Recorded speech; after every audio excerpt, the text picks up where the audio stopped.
Hello, I'm Oliver, and this is my wife, Abby. We lost our son, Francis, when he was 6 months old, unexpectedly back in 2019. We just wanted to take a few minutes to talk about our donation after loss journey. So after Francis had passed away and we were in the hospital, I said partway through the discussions that I was full and ready to feed again. Francis actually passed away while he was feeding, so this is about 4 hours later. I was ready to feed him again. Obviously, with Francis being 6 months, breastfeeding was a huge part of our life and what we did every day.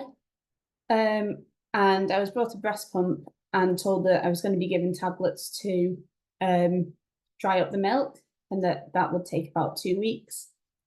Immediately I said that's not really something that I wanted. Obviously, breastfeeding was something I was hugely proud of, a huge part of my identity as a mum. And I felt almost like that was being snatched away. A couple of weeks earlier, coincidentally, I had seen a social media post about donating breast milk, not after loss, but just milk sharing. And I asked if that was something that I could do with Francis's milk. I think something that really strikes me looking back is that in that time period when we lost Francis, it was just before Christmas. And we quickly found that a lot of charities that support bereaved parents just weren't there for Christmas, and the same went for the NHS. It just wasn't there for Christmas.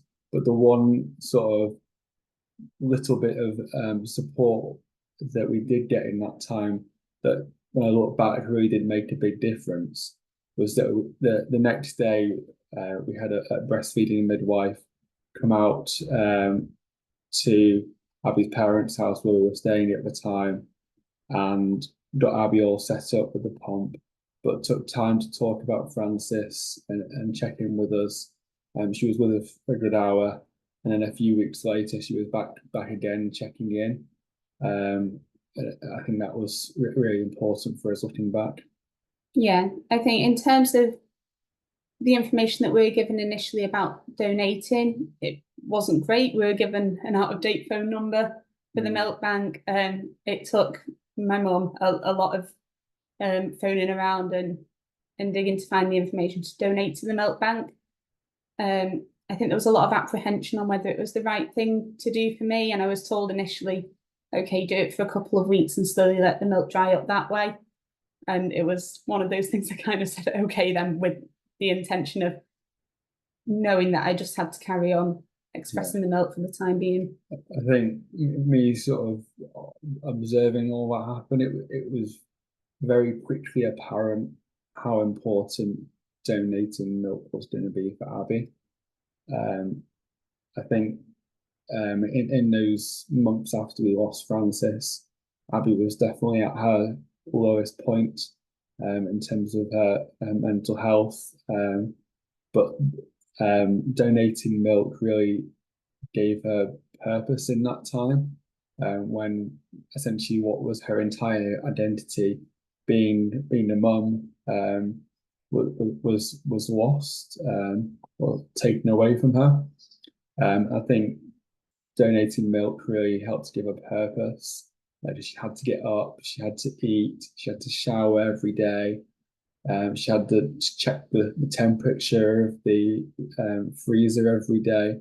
So it gave her responsibility that she wouldn't otherwise have. Yeah, I think I was forced her to look after herself. Quite strict with myself as well, wasn't I? I wouldn't express milk in bed. It made me get out of bed to do it. And kept me in a routine. The pump was always kept downstairs, so just to force the action of some movement and some routine.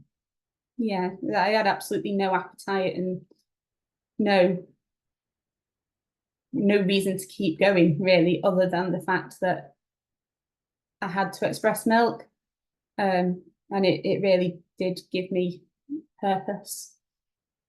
Yeah, I think eventually we got to the point where we were told that I think that the proteins in Abby's milk weren't high enough, that the milk bank couldn't take it anymore.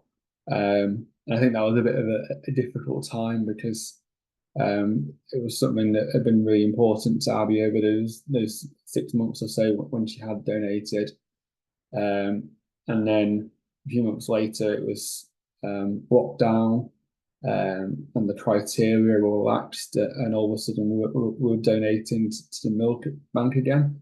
And I think that was something that felt quite nice at the time. It was like almost like a nice surprise, I suppose, to be back doing that. It was something that I wasn't quite ready to give up, and then when it did end, it came to a natural end when I was ready, when I think Francis might have weaned anyway.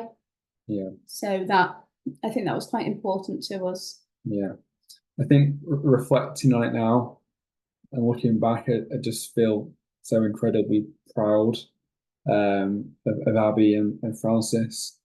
I remember when she got her certificate, and just being blown away by the number of litres that she'd been able to donate, and just thinking how many babies that had impacted. I think I remember in those hours after Francis's death, being quick to ask.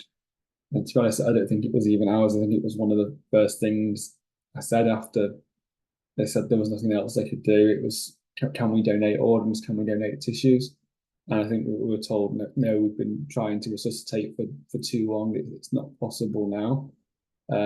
I think donating milk was, I suppose, like a substitute for that. The one thing we could do, yeah. So I think in those circumstances, it made it all the more important that we did donate milk. I've always seen it as Francis's milk and a gift that he left. He enabled me to have that milk and built up such a good milk supply that he enabled us to pass that gift on. And it very much feels to us like a part of Francis's legacy, and continuing this work with the memory milk gift as well. It very much feels like still parenting Francis in a way that we can. Yeah. I think seeing all the work that the memory milk gift do, seeing how they're able to honour babies that have been lost at all different stages, it is really important. And obviously doing amazing things for the babies that receive that donor milk as well.